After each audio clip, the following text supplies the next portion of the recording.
Supposed to call me when you land. There's someone here. What? Oh my God, they got Amanda. They're coming. All right, listen to me. Go to the next bedroom. Halo kaum rebahan, bagaimana kabar kalian? Mantan sehat? Oke, balik lagi dengan saya Asta. Pada episode kita kali ini, saya bakalan menceritakan alur cerita film yang berjudul Taken pada tahun 2008. Film ini disutradarai oleh Pierre Morel dan diperankan oleh Liam Neeson sebagai Bryan Mills. Nah, pasti kalian tidak asing lagi dong dengan kata-kata berikut ini. I will find you. And I will kill you. Film yang menceritakan mantan anggota CIA yang mencoba menyelamatkan putrinya dari penculikan perdagangan manusia untuk dijadikan PSK. Nah, tetapi sebelum kita masuk ke dalam alur cerita, kita intro dulu.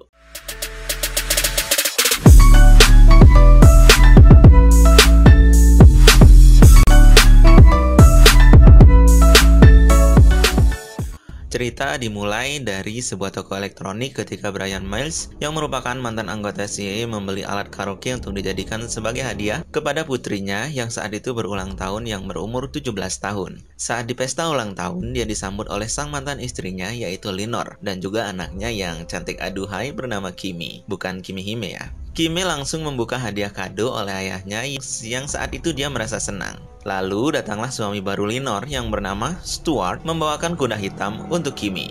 Kimi pun berlari dan dia merasa senang sekali dengan kuda hitam itu. Dan ngenesnya hadiahnya si Bryan ditinggal gitu aja. Malam harinya, Bryan bersama dengan teman-teman seperjuangannya yang bernama Sam, Barney, dan Casey mengadakan pesta barbecue sambil menceritakan aktivitasnya masing-masing. Namun saat mau pulang, Sam menawarkan Bryan sebuah pekerjaan mengawal seorang penyanyi di sebuah konser dan Bryan pun mau. Keesokan harinya, Bryan dan teman-temannya bertugas mengamankan penyanyi tersebut. Dia cantik dan juga aduhai sih, tapi kayaknya ini cuma ada di film doang. Saat penyanyi itu sedang dandan, Bryan mengajak ngobrol penyanyi itu. Bryan mengatakan anaknya juga ingin menjadi seorang penyanyi dan meminta saran kepadanya. Tetapi, penyanyi itu menyuruhnya untuk mencari profesi lain. Aduh, sombong banget sih. Saat sedang sibuk berjaga, Kimi menelpon Bryan dan mengajak Bryan untuk makan berdua. Dan Bryan pun sangat senang akan hal itu dan menceritakan kepada teman-temannya. Konser pun selesai. Pada saat pengawalan pulang, tiba-tiba pintu pengamanan penonton terbuka dan membuat penyanyi itu dalam bahaya. Nah, pada saat Bryan membawa penyanyi itu menjauh, ada orang yang menghadang dengan membawa pisau dengan tujuan untuk membunuh penyanyi itu. Karena Bryan jago nih, dia berhasil menyelamatkannya. Dan penyanyi itu pun memberikan ucapan terima kasih dengan menawarkan anaknya untuk diajari bernyanyi. Dengan senangnya, Bryan menerima tawaran itu. Keesokan harinya, dia bertemu dengan Kimi yang ternyata dia datang tidak sendiri, alias dengan mamanya. Di sana, tujuan Kimi bertemu adalah untuk meminta izin ayahnya untuk berlibur ke Paris bersama dengan temannya yang bernama Amanda. Bryan tidak menyetujui hal tersebut karena dia tahu bagaimana dunia ini bekerja. Kimi pun kesal dengan ayahnya. Karena merasa kasihan, Bryan pun datang ke rumah Kimi dan memberikan izin untuk berlibur. Tetapi dengan syarat, dia yang akan mengantarnya ke airport. Sesampai di bandara dan membuka bagasi, Bryan menemukan poster tujuan berliburnya yang ternyata tujuannya bukan hanya di Paris, tetapi tur keliling Eropa. Bryan yang sedikit kesal memberitahu Kimi untuk menelponnya ketika sudah sampai di sana, dan sampailah mereka di Paris. Saat mau mencari taksi, Amanda dan Kimi bertemu dengan orang yang sok baik bernama Peter. Dia adalah penjahat kelamin loh. Karena taksi di sana mahal, Peter menawarkan untuk berbagi taksi. Ini adalah modusnya, men. Saat sudah sampai di depan apartemen Amanda, dengan bodohnya, Amanda memberitahukan semua informasinya kepada Peter. Dan Peter pun langsung menelpon teman-temannya untuk datang menculik mereka. Karena keadaan sepi, Amanda memutar musik sekencang-kencangnya. Ketika sedang asik joget-joget TikTok, HP Kimi berbunyi dan itu adalah ayah Kimi. Ketika sedang mengobrol dengan ayahnya dari kamar mandi, tiba-tiba Kimi melihat orang masuk dan langsung menculik Amanda. Nah, mendengar hal itu, Bryan mengatakan kepada Kimi, dia akan tertangkap dan menyuruh Kimi untuk bersembunyi di bawah tempat tidur. Dalam keadaan yang sama pula, Bryan menyiapkan alat perekam untuk merekam pembicaraan mereka. Penjahat itu pun masuk ke kamar Kimi. Bryan menyuruh Kimi untuk fokus ketika tertangkap nanti. Bryan menyuruh untuk menyebutkan ciri-ciri dari penjahat itu. Dan Penjahat itu berewokan, memiliki tinggi 6 kaki, serta memiliki tato bulan bintang di tangannya.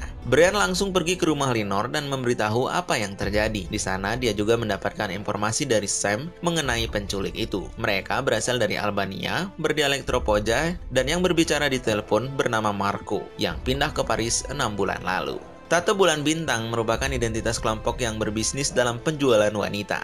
Awalnya mereka dipekerjakan, lalu mereka akan diberikan narkoba dan dikirim ke pelacuran. Brian punya waktu 69 jam dari penculikan itu. Jika tidak ditemukan, maka dia tidak akan pernah melihat putrinya lagi untuk selamanya. Brian pun lalu berangkat ke Paris menggunakan pesawat yang dipesankan oleh Stuart. Sesampainya di Paris, Brian langsung menuju ke apartemen di mana Amanda dan Kimmy diculik. Dengan kemampuan analisanya, dia dapat melihat apa yang terjadi di sana. Dan dia menemukan HP Kimmy dan mengambil memorinya. Dia pun menemukan foto Amanda dan Kimmy yang sedang difoto oleh si Peter. Mampus kau Peter, Bapak Nison dilawan.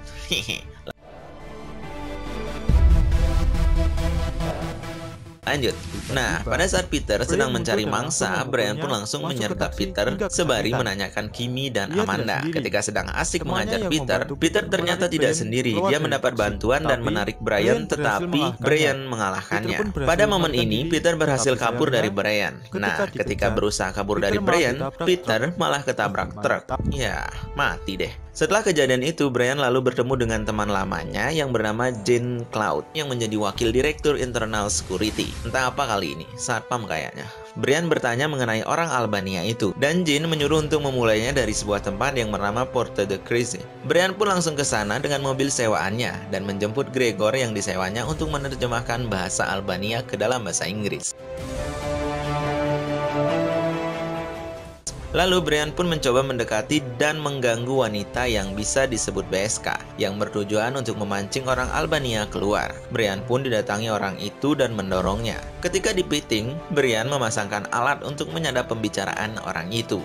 Dan ketika didengarkan, dia mendapatkan informasi di tempat konstruksi barang yang diperdagangkan membuat masalah. Itu artinya ada wanita-wanita PSK di sana. Brian pun langsung pergi ke sana dan meminta kamus penerjemah bahasa Inggris Albania ke Gregor. Di tempat konstruksi, Brian menyamar sebagai kuli supaya bisa masuk. Dan ketika sudah masuk, dia mengecek satu persatu korban untuk mencari Kimmy. Tidak sengaja dia melihat jaket Kimmy, tetapi perempuan itu bukanlah Kimmy. Dan Brian pun membawa kabur perempuan itu yang sudah dengan keadaan tidak sadarkan diri untuk mencari informasi lebih lanjut. Meski terjadi kejar-kejaran, Brian yang ahli pun tetap bisa berhasil kabur. Sesampainya di penginapan, Brian langsung memberikan pertolongan pertama kepada wanita itu. Dan setelah sadarkan diri, Brian pun langsung bertanya mengenai jaket itu. Wanita itu mendapatkan jaket itu ketika dia sedang kedinginan di rumah dengan pintu berwarna merah yang terletak di Paradise. Brian mendatangi tempat itu dan menggunakan kartu Jean Cloud sebagai identitasnya. Di sana, dia berpura-pura bernegosiasi sambil mengamati orang satu persatu. Sampai ketemulah orang bernama Marco. Dan ketika disuruh mengucapkan kata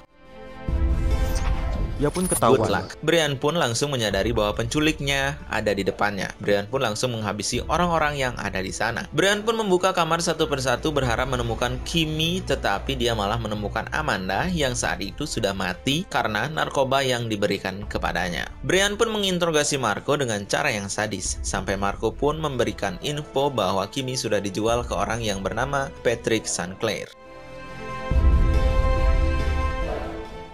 Brian pun datang ke rumah Jane dan menganggap dia terlibat dalam masalah ini. Dan Brian mencari tahu siapa Patrick Sinclair dari Jane dengan cara menyandra anak dan istri Jane. Jane pun memberikan informasinya. Setelah mendapatkan informasi, dia pun mendatangi tempat Sinclair berada dengan kartu nama palsu dan melumpuhkan setiap penjagaan di sana hingga dia masuk ke tempat lelang perempuan yang masih perawan. Dan sampai pada saat pelelangan perempuan terakhir yang ternyata itu adalah Kimmy. Brian pun langsung menyuruh membelinya dengan menodongkan senjata, tetapi dia ketahuan dan dia malah dilumpuhkan. Karena dia jago, dia berhasil kabur dengan mengalahkan penjaga itu satu persatu dan juga Patrick Sinclair. Dia juga mendapatkan informasi bahwa anaknya dibawa ke kapal di sebuah dermaga. Brian pun tidak tinggal diam dan langsung menyusul kapal itu. Dia berhasil masuk ke kapal itu dan terjadi tembak-tembakan dan pertarungan lagi di sana. Tetapi yang jelas dimenangkan oleh Brian. Sampailah di kamar di mana Kimi berada dalam keadaan disandra oleh kakek-kakek cabul. Brian dengan tenang berhasil menembak kakek itu dan mampus.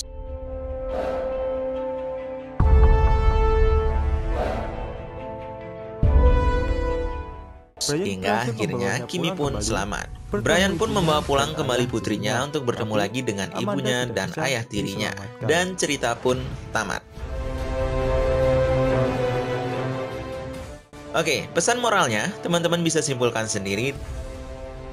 Nah, itu dia alur cerita film kita kali ini. Jangan lupa supportnya dengan cara like dan berikan masukan di kolom komentar. Saya Asta, sampai jumpa di video selanjutnya.